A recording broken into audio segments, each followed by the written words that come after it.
Hey, you guys. Happy Sunday morning, and welcome to episode 11 of the First and 10 NFL New York Jets podcast. Good morning, brother. How you doing? Good. I'm good. I'm good. How was your Memorial Day weekend?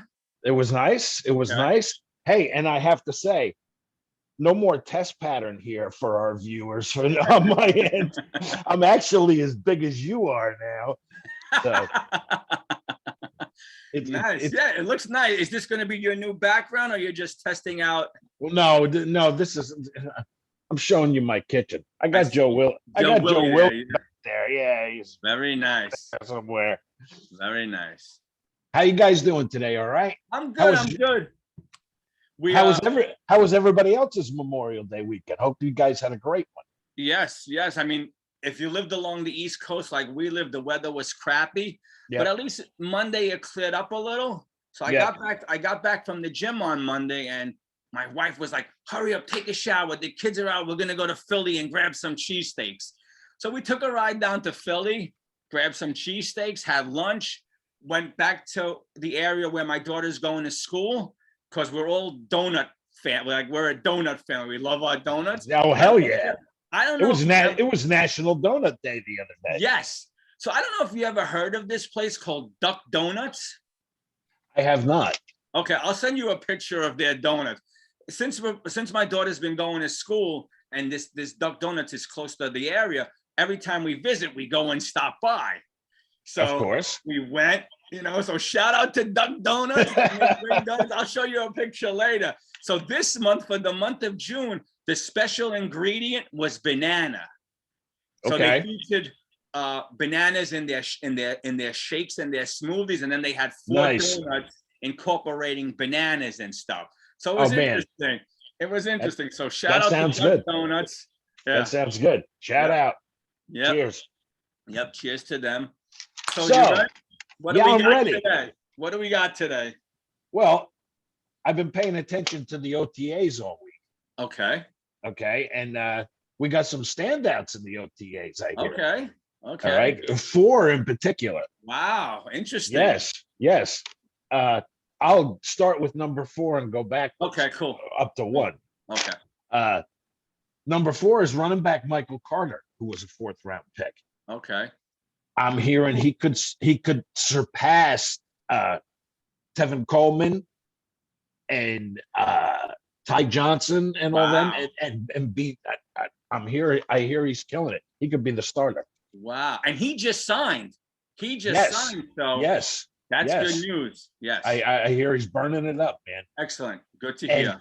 And number 3, one of my personal favorites that I've said a million times on this freaking thing, Mr. C.J. Mosely is killing it. Is he resuming his leadership role? Have you heard anything about that? Yes. Okay. I hear he's in great shape. Okay.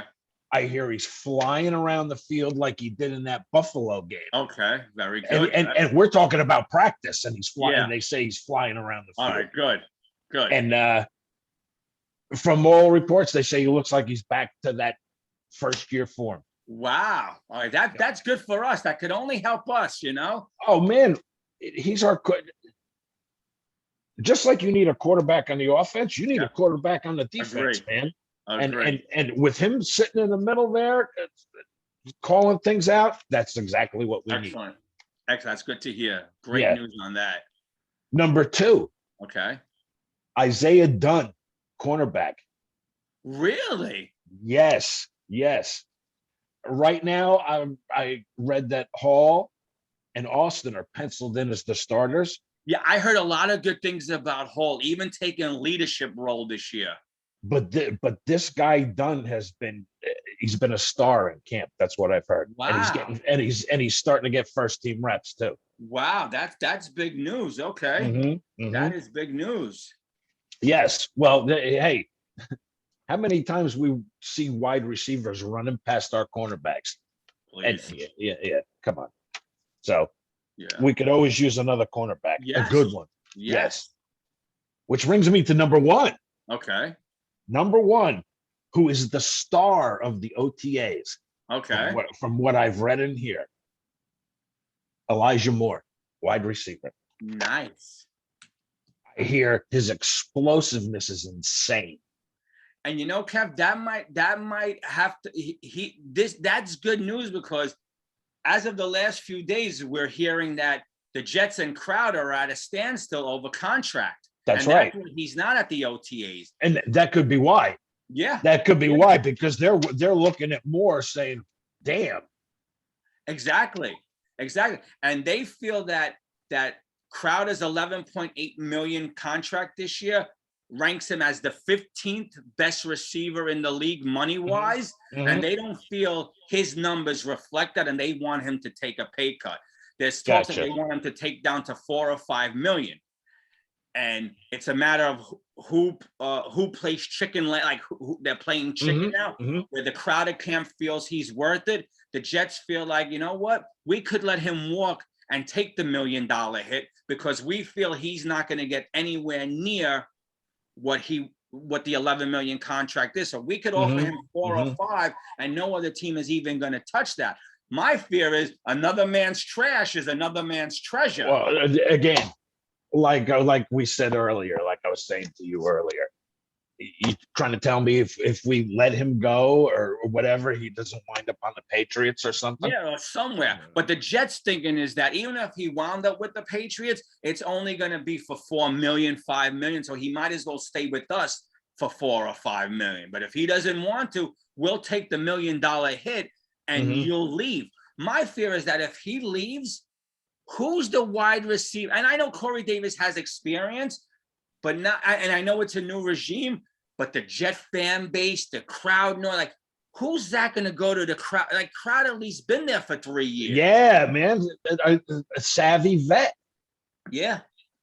I mean, as explosive as these other guys are, they're still inexperienced. Yes. Mims, Moore. I mean, come on. And these kids are coming into a situation now where fans are back in the stands, and you've been to many Jet games. I only been to a few, but I know you've been to a ton. Unfortunately, that place gets loud. Yes, and if you're stinking it up, it gets pretty freaking brutal too. That's what I said. It could get nasty loud. Like, it's not going to be loud for yay. It's going to be like, go kill yourself loud, I mean, I was there for the good and the bad, and we've had a lot more bad than good. Yeah. So exactly. It can get rough, especially on a bunch of first-year kids or something. Exactly. I agree 100%. And we're bringing in a quarterback who, yes, everyone loves, and he makes all the throws, but he played in a system that they played bad teams. They played bad teams. Yeah. I agree. He also played for probably one of the greatest offensive lines for a college team, because they gave him all day to throw. Yep. He's not getting that here. Even if our line is top notch, he's not getting more than 3 seconds. No, man. The NFL's a whole different world. Exactly. It's so much faster. It's stuff that you had a couple of seconds to process in college, you got a split second to process. Exactly. And this is why I was happy. I'm sure you heard the news that we did have the Washington tackle Morgan Moses in for a visit. Yes. Oh, come on. Which was excellent news. What I'm worried about is that whether... No, what bothers me, you let him leave. Yes. And I don't know if the Jets made a great offer, but he still wanted to, because it sounds like his camp wants to get more teams involved, because I know last week he visited us. I want to say Buffalo and Minnesota as well. I could be wrong. I know he definitely visited us, but it sounds like he wants to take in more visits. So I don't know if he's just looking for a team with a shot at winning, or a team who's trying to jack his number up. Yes. The one thing I say is Joe Douglas is not going to play that game. No. And good for him. I think he goes into things with a set price. Yes. And this is what he's willing to offer. Yes. And if it doesn't work out, it doesn't work out. Because where GMs in the past brought in that one heavy hitter, Joe D realizes one heavy hitter is not going to do this team well. We don't want to be good for 1 year. We want to be good for a few years. We want to string 6, Please? 7. Yes. Please? Yes. So which leads me to why and again, I know what I just said, but here's what I'm thinking. I feel like you might have to throw some dollars at Morgan because of the Makai Beckton situation. Mm-hmm. Listen, you got to do what you got to do. It's not like we don't have the money. You know, I saw the other day. I think we're second in cap space. Yeah. So yeah, the remaining cap space. Yes, and there was a lot of whispers coming out of Jet camp from the reporters saying that he might want to roll that money over, which means he's going to bring this team into camp as is. I don't know if that line is good enough to bring into camp. I know. Is. I saw he wants to save a lot of it for next year. He wants to roll it over. And I don't know. I don't know, man. Yeah. I don't know. Yeah. And what worries me with Makai Beckton, we know it's a foot injury. They're saying surgery's not required. But here's what I learned today about Makai Beckton. He's 6'7", 364 pounds. Supposedly, he's the largest player in the history in the NFL. Damn. The largest player. Damn. And then news leaked out today that he was disciplined by the Jet organization because he was heavier than reported. Well, yeah. And I remember seeing when we drafted him, the guy likes to eat. That's all I saw is the guy likes to eat. So, but it makes you, now, I'm going to assume that, Kev, if he was 364 and they're saying he was disciplined because he was heavier, it wasn't a 5-pound difference. No, it was like a 15, 20 pound difference, which brings it up to almost 385 pounds. That's a big dude. That's too big. That's too big. You start getting to the point where you can't move. Exactly. The body breaks down. I mean, they also said part of his injury last year with his shoulder caused him to couldn't catch his breath. That's scary on a 22-year-old kid. Yeah. Wouldn't it figure? Wouldn't it figure that we draft this stud left tackle, and here comes the curse. Here comes the curse. But then you know what? The Jet organization has to do everything to keep this young player upright. Get him dietitian. Get him a nutritionist. Yep, there you go. Bring someone to cook his meal special, whether it's his mom or somebody else. But get this boy healthy.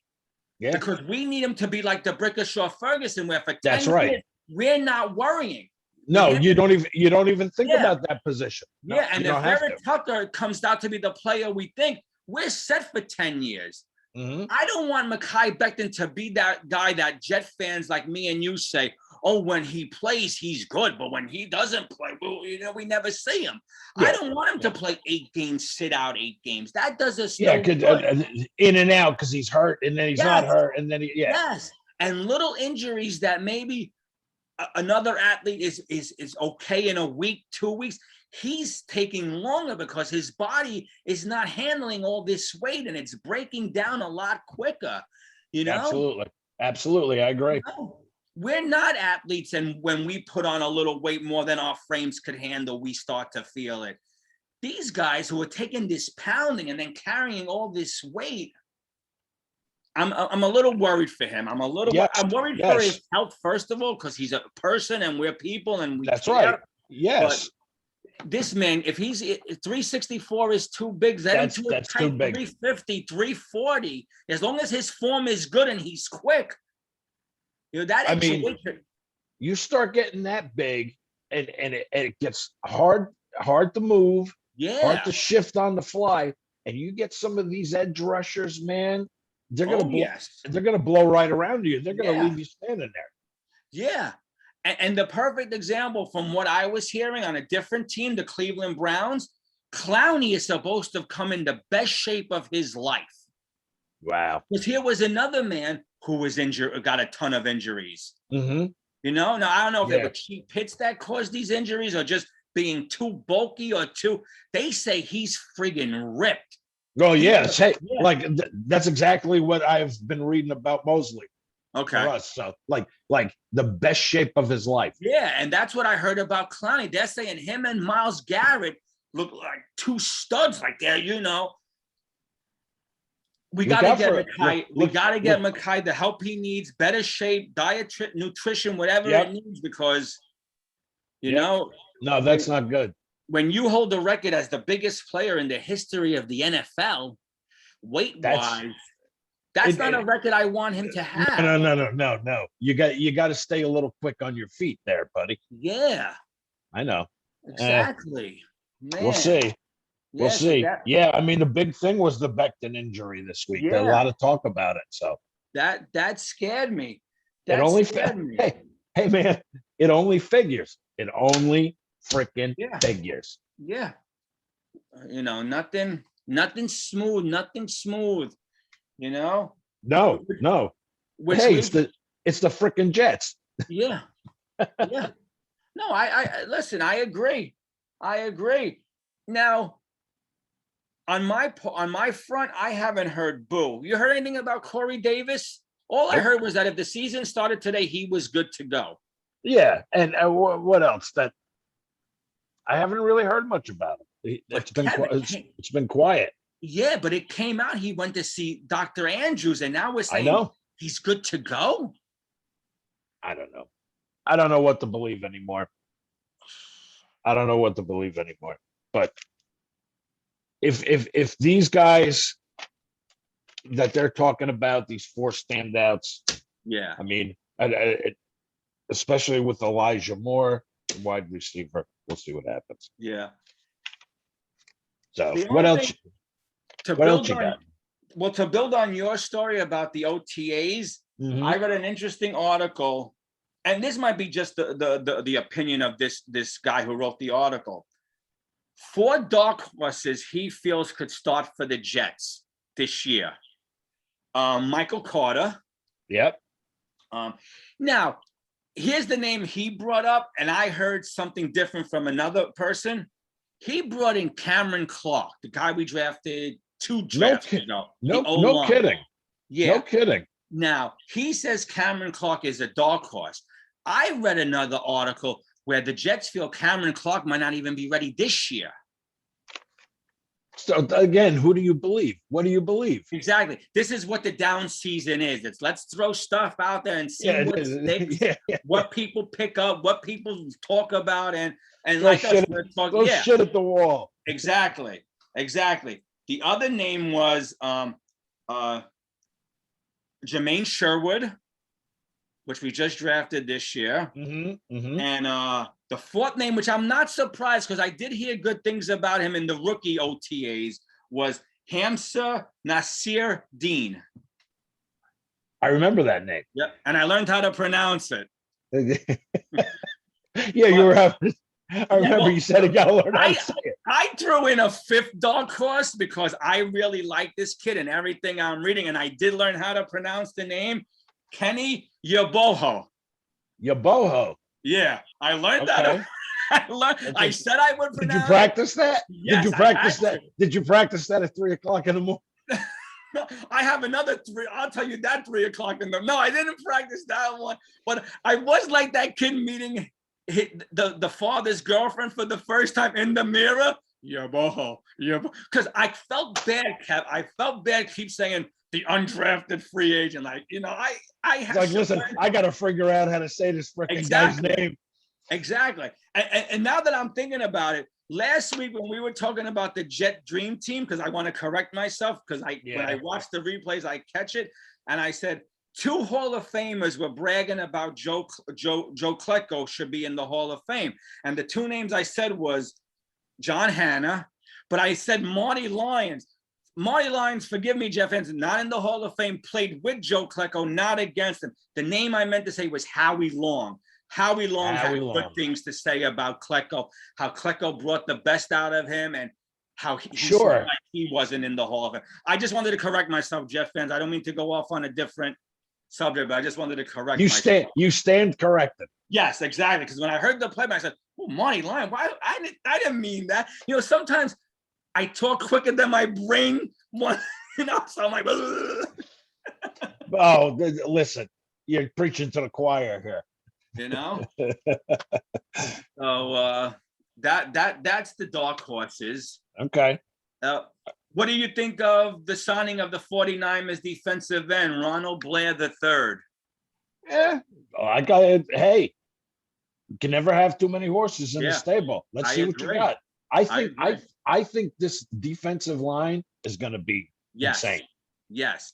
And I actually think it's going to be the strong part of the team. Yeah. And what I like about it, Kevin, is that if you take, let's say, for a player to Quinnen Williams out, you're not losing much when you bring in a Blair or no drop off. Yeah, exactly. And this is why I feel like the Jets can't lose out on Moses if Makai Beckton could be one of those guys that plays 4 weeks, sits out 2 weeks. Sits out, right. Exactly. In and out. And this is why I think the Jets also need to put their 2 cents in and see when Schwartz from the Chiefs, who's now no longer with the Chiefs, I know he had surgery, is going to be ready to go, because the more the merrier. Let's bring in hey, get him in. Get him in here. Get him in here, plug them in, and see how they mesh. Yeah, because in our case, we do have dollars. We're not the Atlanta Falcons, which I'll talk about them towards the end, because from you, again, they want to talk about our organization. What the Falcons are doing right now and have done, I laugh my tail off, because I hear all these guys talk about our organization, but I'll talk about that once we're done with our Jets stuff. So we got that. We waived defensive end Sharif F. Finch. I don't know anything about him. No, me neither. But I know some team picked them up. I want to say the Rams, but I don't want to put that to stone. But I think the Rams picked them up this week after we let him go. And, I mean, we're at the time of year here where we're going to see guys get shuffled in and out. So and I believe in 2 weeks, team practices start up for real. So we're going to hear injury reports. We're going to hear. Can you believe that we're like a little over a month from training camp? I know. Already. It's crazy. Yeah. It's crazy. Yep. Yeah. And we got to start. And I want to say, starting next week, hopefully we're going to get some guests on here in the middle. I got a few people that want to come on, talk some Giants, talk some Jets. Excellent. So, and hey, again, any of you guys want to come on, you just hit us up. Yeah, exactly. We'd love to have you on. Talk. Yep. Talk anything. Your team, our team. Yeah, agree. So the final topic I have, because I remember you saying it, I think a couple of weeks ago, names that Jet fans should keep an eye on that the Jets might bring in. Now, doesn't mean this week. It might not be till mid-August, but Nick Foles is one of them, I heard. The problem is you have to trade for him, and I don't think Joe Douglas wants to give up capital for him. And I mean, who's our backup? Right now, they're going to ride these kids for a couple more months, even though I heard they're not doing well. They're not doing well. Well, of course they're not doing well. Can we get a veteran presence in here? But would you prefer that if would you prefer getting Nick Foles as a free agent where you just have to offer him a salary? Do you want to trade with the Bears and have to give up something that, maybe if we wait a little closer to September, they might cut him anyway? Yeah, maybe. I mean, I'd be okay with doing a trade. I mean, okay, what if this kid struggles? What if Zach struggles? What if he gets injured? Yeah. I think back with 98 and Parcells. Glenn Foley starting in San Francisco. Yep. Okay. We went 0-2, and Parcells says, 0-2, you wonder if you're ever going to win a game again. And that's when he made the switch to Vinny. Okay. And the rest was history. Why? Because you had a Foley struggled. You had a veteran savvy quarterback that you could plug in. And you had weapons with Keyshawn and Corbett and Curtis Martin and them. And okay. So Kevin, look what happened. put on your GM hat. What are you willing to give the Bears for Foley? You're going to take on his, I think I forgot what the dollars are. So you got to take on the dollars. What are you willing to give up for a Foley? Maybe a third or a fourth round pick. I mean, I know the guy won a Super Bowl, but still, he's also a journeyman. Yeah. At this point now, so maybe a player. Yeah, I just don't know what you give up for him. I almost feel like a pick or two, and a player. Yeah, I don't know. I almost feel like you wait, like Joe Douglas was saying, or somebody from the Joe was saying that because you want to see what Justin Fields turns out to be. If he's ripping it up, it's going to make it easier for the Bears to let him walk. Sure, yeah. You know, so you might want to wait a while. Right now, I think if you don't want to strike too hot with your iron because you don't want to give up more than what. That's right. Then you have to, of course. Yeah. But you have got to get a veteran in here. Mm-hmm. You have to. That's my feeling. Yeah. I mean, you can't go. I mean, who was that guy that when Sam went out with Mono? What the hell was his name? That guy that came, and we were like, well, I mean, the one guy we had came in, he got hurt immediately. Yeah. Remember? Yeah, I know who I can't think of the name of the time. It'll come to me, but yeah. And then this guy that should have been pushing carts at Walmart. I mean, no disrespect to him or anything. You didn't belong on an NFL field, just like I don't. Yeah. Was it David Falk? Falk? Was that who came in after? It might have been. Yeah, it might have been. Yeah. All I know is it was brutal. It was brutal. Yeah. I can remember watching plays with the poor the poor bastard. Here would come the defensive line, and you'd be like, "Holy crap!" And deer in the headlights. Deer in the headlights. There was one. I can't remember who we were playing, but man, everybody was coming, and he knew he was going to get killed, and he took the ball and just went here. You have it, hot potato. Here. Yeah, just don't hit me anymore. Hot potato. Just don't freaking hit me anymore. Yeah, I'm tired of getting beat up. Yeah. The other name we've talked about forever, it's finally been on the radar. I don't know if they're going to bring him in. Cornerback Steve Nelson. He was another name I heard. Hey, yeah, we were talking about him during the week. Yeah, I'm waiting. When they said those four guys that you would like to see with the Jets, he was one of them. Yeah, he was Absolutely. one of them. But here's a name, I don't know if it was just thrown out there again because it's the dead season. They're looking for it to stick. And when I heard this name, my eyes lit up. Zach Ertz, tight end. Nice. How about that to help the young kid out? Yeah. How about we go with two tight ends and him and Herndon? Yeah. And then you could always put my man, Yehedibo, on the practice squad just to have him. That's right. And his body length, he's more a receiver than that tight end type. But hey, you know what? No, come on. Let's go. I'll take them. Let's pick the best 54 players, and then let's pick the best 10 or 11 to put on the practice squad where we say, if we have to go with them, we feel confident. Where I feel like in years past, guys came off the practice squad, and I'd be like, oh, that was my next door neighbor. He lived here last week. Who are these guys? Let's start making our draft picks, make this team, make a contribution. You know, like I feel like every year we make these draft picks and then they wind up on the scrap heap. Mm-hmm. Yeah, no, you're right. Absolutely. For a change, can we have a practice squad that we say if they had to come into a game, if we had to use one or two, we're okay because we know these guys are ballers and they can play? Mm-hmm. Yeah, man. I agree completely. So that is my Jet news for today.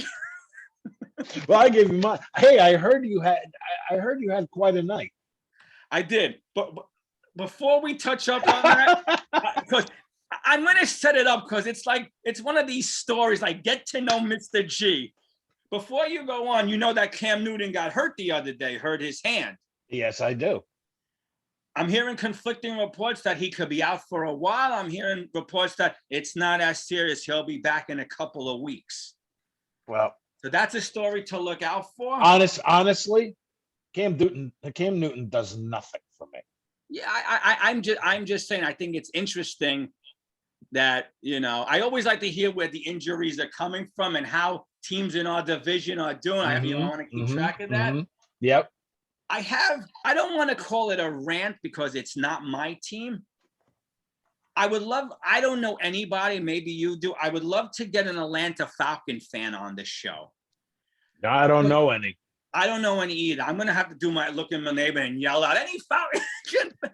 I just want somebody to tell me as a Falcon fan, how are they feeling about getting rid of one of their best players, maybe the best player in the history of the Atlanta Falcons, Julio Jones, because your cap guy and your GM didn't have money allocated for free agents this year? I mean, not for free, for draft picks this year? Talk about having your head stuck up where the sun don't shine. Yeah. I mean, holy crap. And now I'm realizing maybe that's why they stayed at 4 and took Pitts instead of moving out and getting a boatload of draft picks. I mean, gosh, if I had a GM that's the way he ran things, he wouldn't be my GM for long. And Kevin, I'm surprised because Arthur Blank is a smart man. That's man. Home Depot. I mean, how did he let this happen? And here's my thing is, once the season was over and you knew things were tight, unless they were over the cap, why weren't they restructuring contracts back in February? Like, why are we starting? If you're an Atlanta Falcons fan, you're going into OTAs this week. I don't know if any of your draft picks are even showing up because none of them are under contract. And Julio Jones is not showing up because you're looking to trade him. And 31 teams out there know this. Exactly. And 31 teams know this, and they're not going to offer you the stars. Of course not. Moon. Of course not. They're going to wait till you get as desperate as possible and get for a bunch of Rawlings balls. Yep. I mean, this is one of the best players on your team, maybe in the history. Or you just let him go, period. Well, you're going to take some sort of a cap hit for that. But what I'm not sure of, and I got to do my research, they're calling this the third wave of free agency. Yes. And maybe you know, so if you do, jump in.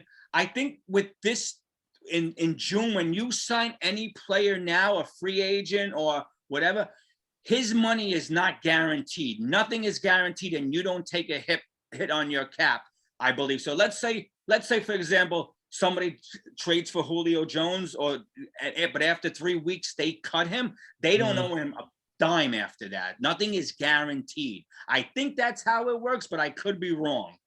Okay. I could be wrong. I think you could be right. And so if Atlanta gets rid of him now, because they did it after the June date, they don't take a hit to their cap. All that money comes June 1st, right?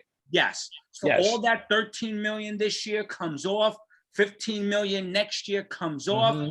And I also think, but I could be wrong, if the team that does trade for him cuts him like 4 or 5 weeks in, they don't get the hit either. But I could be wrong on that part of the equation. But the first part of the equation, I'm 100% sure. Once the Falcons trade him, none of that money is a hit to them. Okay, so, the new team takes it over. Yes. And they free up all that money. If anyone knows, no, you're feel free to let us know. But I think you're right on that. I think that's the deal. So let me tell you. So I took a little sip of water because I might be rambling. Yeah. You gotta get into this story. Yeah. So we went out last night. The family, me and another family went out. Burgers, beers, and shakes for the kids. Had a nice night. Got home at a decent time. And the plan was, because the Mets are on the West Coast, I've been up all week watching them, 1:30 in the morning, to just come home, sit on the recliner, maybe a drink in hand, and watch DeGrom pitch. But by 11:15, Kev, I was doing the train sleep on the recliner. So I come inside. I I come inside. I think I'm going to get a nice 8-9 hours sleep. I'll get up, prepare for today, talk to you, do our podcast. I wake up 2:30 in the morning and I'm a ball of energy. I don't know what to do. Go to the bathroom, come back, looking up at the ceiling, go out, check my phone, Mets win, DeGrom strikes out 11, come back, lay down, looking at the ceiling, get dressed, take the pooch out, who's like this big, from Manhattan, with a pooch this big, with the rats are bigger than him, come back, and the funniest stink hits my head. I think of Kevin Bacon and 6 Degrees of Kevin Bacon. Now, what this has to do, but Sam Darnold pops into my head.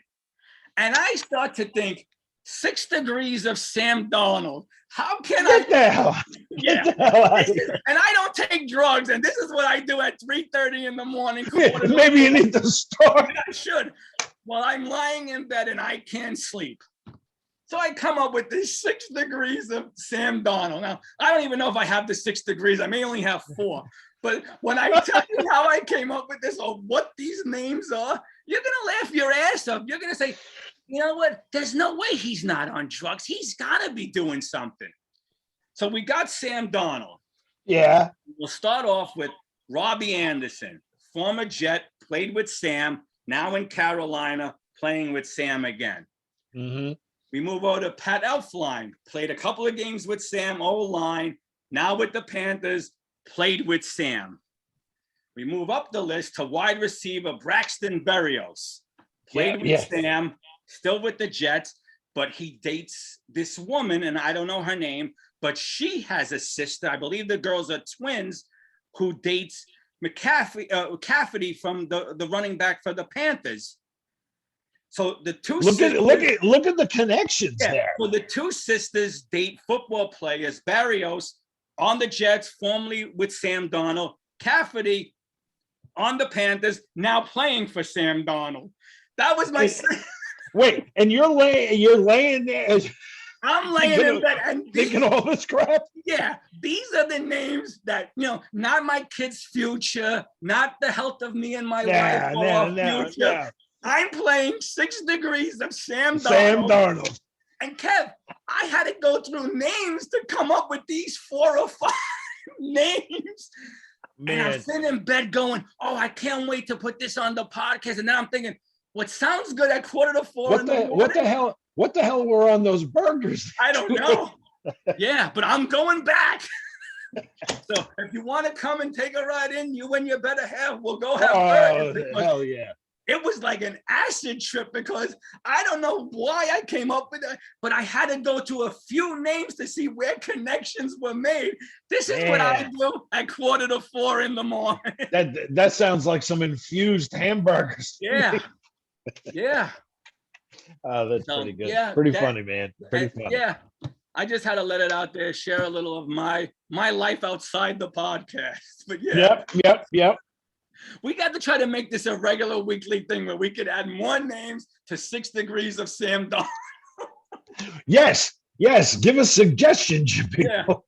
Yeah. Maybe the subscribers and the people who watch could come up with something. But this is what G does when he can't sleep, Well, I won't even tell you. I won't even tell you what I do when I can't sleep. Yeah. I don't count sheep. I don't count money. I count ways that I can make connections to Sam. That's right. With my life. Jet. Yeah. Lore trivia BS running through our heads. Exactly. I have nothing else better to do but play these head games with myself. 6 Degrees of Sam Darnold. Well, brother, it was another fun one today. Yes, it was. I have to say. And listen, we really want you guys as our guests. Let's do it, man. Like I said, we got a couple of people that want to come on, some Giant fans, some Jet fans. Mm-hmm. We're going to line them up in the next couple of weeks, get them on here, have some fun.